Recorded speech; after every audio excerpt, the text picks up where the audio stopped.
Assalamualaikum warahmatullahi wabarakatuh. Saya Hodijah Makarim. Topik kita kali ini adalah inspirasi judul skripsi hubungan internasional. Teman-teman sekalian, saya pada kesempatan ini ingin membantu teman-teman mahasiswa yang dari program studi hubungan internasional.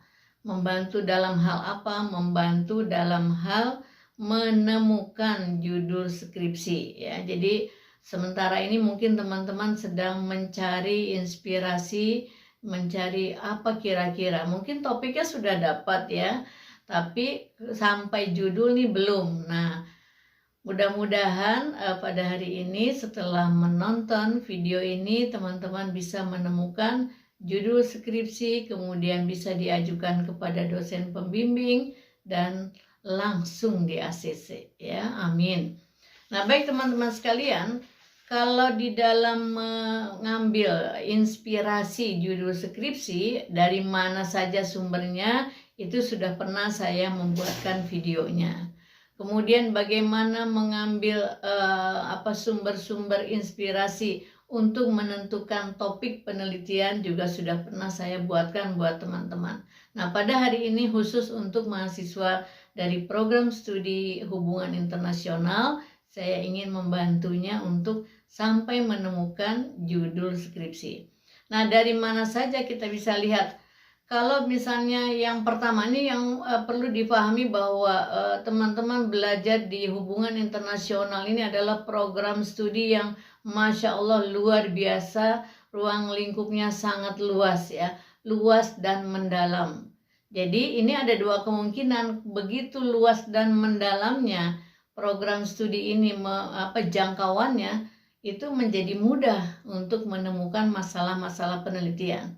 Tapi mungkin bagi kelompok mahasiswa yang lain karena begitu luasnya malah jadi bingung gitu. Mudah-mudahan alternatif yang kemungkinan pertama ini yang dialami oleh teman-teman mahasiswa. Jadi karena besar ruang lingkupnya, luas ruang lingkupnya, itu akan mempermudah di dalam menemukan berbagai masalah yang terkait dengan dunia internasional. Nah sekarang saya ingin membantu teman-teman untuk memudahkan ya, lebih fokus. Kita lihat pertama misalnya dari prospek kerja. Jadi teman-teman itu nanti mau kerjanya di mana misalnya. Jadi kalau kita lihat dari prospeknya itu ada yang linear, ada yang non-linear. Nah kalau yang linear kan itu yang bersangkutan langsung dengan hubungan internasional ya, dengan disiplin ilmunya langsung. Tapi kalau misalnya yang non-linear, mungkin banyak teman-teman kemudian ingin mengambil yang non-linear, nanti prospek kerjanya itu berarti di luar dari hubungan internasional, tapi bukan keluar sampai 100%, mungkin 25-50% menggunakan teori dari hubungan internasional, kemudian yang lainnya menggunakan ilmu-ilmu yang menunjang, misalnya komunikasi, psikologi, sosiologi, dan sebagainya. Nah, kemudian kalau kita lihat dari yang non-linear, misalnya mau jadi apa, kira-kira bayangan nantinya, itu akan menjadi inspirasi buat kita untuk menemukan judul, supaya pada saat kita bekerja di bidang itu, berkarya di bidang itu, kita sudah punya bahannya. Misalnya mau jadi birokrat, mau jadi politisi, mau jadi bankir, mau wirausaha, mau menjadi konsultan, tentu semuanya ini dalam lingkup internasional. Konsultan juga konsultan internasional, politisi internasional, seperti itu ya. Nah kemudian jadi kalau kita lihat prospek kerjanya ini sangat luas ya, jadi sangat luas. Ini pasti sudah dipahami oleh teman-teman. Saya hanya mereview saja, barangkali belum ngeh lah bahasanya ya, mengingatkan kembali bahwa program studi yang teman-teman tekuni itu adalah program studi yang istimewa dan sangat luas kajian penelitiannya. Jadi bisa juga kita berkarya di bidang-bidang organisasi apapun yang lingkup internasional ya. Baik teman-teman sekalian, hubungan internasional itu akan berhadapan dengan banyak hal ya. Jadi misalnya kalau kita lihat apa saja yang bisa kita angkat, masalah-masalah di bidang apa saja. Yang pertama adalah diplomasi ya. Diplomasi ini yang pertama itu ciri khasnya. Kemudian hukum luar negeri itu menjadi bagian kita bisa mencari masalah apa hukum luar negeri. Kemudian keamanan internasional ya. Keamanan hukum internasional dikaitkan dengan keamanan. Kemudian ekonomi ya. Ekonomi, politik, sosial, budaya, dan lain-lain yang semuanya dalam lingkup, tentu saja dalam lingkup internasional. Jadi kalau kita lihat inspirasi yang pertamanya dari gambaran yang begitu luas tadi ya dalam opening yang saya sampaikan kepada teman-teman, kalau kita lihat inspirasi yang pertamanya adalah coba kita fokuskan ke impian teman-teman. Kalau nanti sudah lulus itu memimpikan akan berkarya di mana ya. Kalau gampangnya tuh nanti masa depannya mau jadi apa, mau jadi profesional di bidang apa dan di mana gitu kan. Kadang-kadang kita sudah sebelum lulus sudah membayangkan nanti saya akan bekerja di mana atau berkarya di bidang apa ya. Jadi persoalan itu akan membawa kita memfokuskan diri mencari masalah-masalah penelitian yang terkait nanti dengan profesional yang kita harapkan tuh kita mempunyai profesionalisasinya, kompetensinya di bidang apa gitu ya. Jadi gampangnya sih nanti ingin kerja di bidang apa dan di mana itu menjadi satu inspirasi. Misalnya nih, saya nanti ingin menjadi, cita-cita itu harus besar ya. Saya ingin jadi duta besar misalnya. Nah berarti kalau itu impiannya, maka kita harus membekali diri dengan kompetensi yang kira-kira mampu merepresentasikan ya kita dalam arti negara Indonesia ini di negara tujuan. Ya kita tidak tahu nasibnya nanti teman-teman menjadi duta besar di negara mana gitu ya. Kemudian bagaimana kompetensi kemampuan yang mampu melindungi negara Indonesia itu di negara tujuan. Ini kan sangat besar ya. Kemudian bagaimana menjaga hubungan internasional dan lain-lainnya. Jadi kompetensi itulah yang harus kita cari, masalah-masalah apa yang berkaitan dengan tadi cita-cita impian kita menjadi duta besar. Kemudian yang kedua, kalau teman-teman aku ingin jadi staf kedutaan misalnya, apa kompetensi yang diharuskan kita miliki? Nah, carilah masalah-masalah yang berkaitan itu. Jadi ketika kita meneliti menjadi skripsi, itu menjadi double fungsi. Selain menjadi skripsi sebagai syarat kelulusan, sekaligus kita membekali diri memiliki kompetensi sebagai staf kedutaan. Gitu ya. Jadi misalnya disesuaikan dengan spesialisasinya masing-masing ya. Jadi teman-teman mau pilih staf kedutaan di bidang yang mana misalnya spesialisasinya ya. Jadi kalau misalnya mau pilih ekonomi, mau pilih politik, sosial, budaya, dan lain-lain, itu tekuni, fokus di situ. Jadi jangan kesana kemari. Nah jadi teman-teman sekalian, itu yang inspirasi yang pertama berdasarkan prospeknya, prospek kerja, kemudian apa yang kita harapkan, mau jadi apa itu ya. Sekarang yang kedua, fokus ke masalah-masalah penelitian hubungan internasional ya. Kalau kita lihat secara umum, yang pertama pelajari hal-hal yang berkaitan dengan upaya suatu negara berinteraksi secara global ya. Jadi bagaimana satu negara dengan negara lain, kalau kita di Indonesia bagaimana kita bisa berinteraksi dengan negara global secara internasional. Itu pelajari apa masalah-masalah yang memungkinkan bisa kita pelajari dan kemudian bisa kita jadikan topik penelitian sehingga fokus kita menemukan judul penelitian.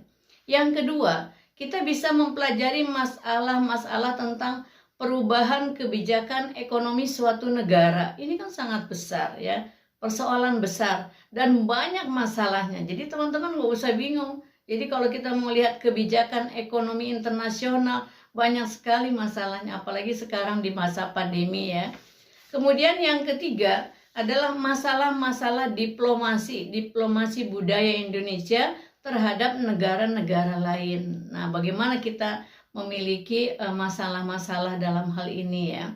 Kemudian yang keempat, diplomasi publik. Ini jangan lupa, diplomasi publik berbagai negara. Kita kaji mana kira-kira yang menarik untuk kita angkat menjadi judul skripsi, tesis maupun disertasi. Terutama saya ingin membantu teman-teman yang S1 ya. Kalau yang S2 dan S3 insya Allah teman-teman mahasiswa pasca sarjana sudah lebih terampil di dalam menentukan dan memilih topik. Ini untuk S1 ya, pemula. Nah, jadi yang kelima sekarang kita juga bisa melihat masalah-masalah kerjasama pertahanan Indonesia dengan negara-negara lain ya. Kemudian jangan lupa sekarang ya, media itu juga luar biasa secara internasional peranannya ya. Jadi peran media massa di kancah internasional ini sangat luar biasa.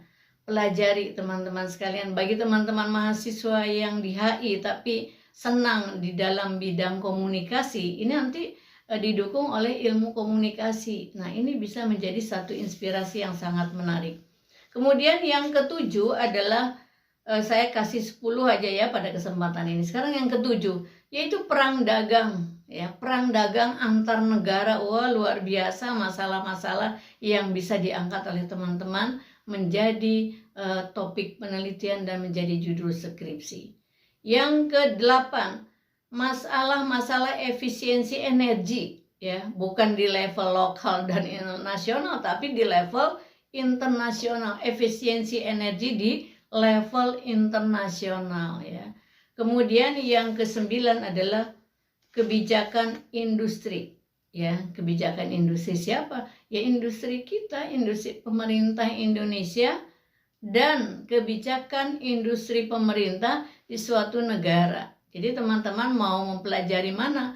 Mau mempelajari negara sendiri, Indonesia, hubungannya dengan negara-negara lain, atau langsung memilih di antara negara yang mempunyai masalah di dalam kebijakan industri pemerintahannya itu ya, yang ke-9.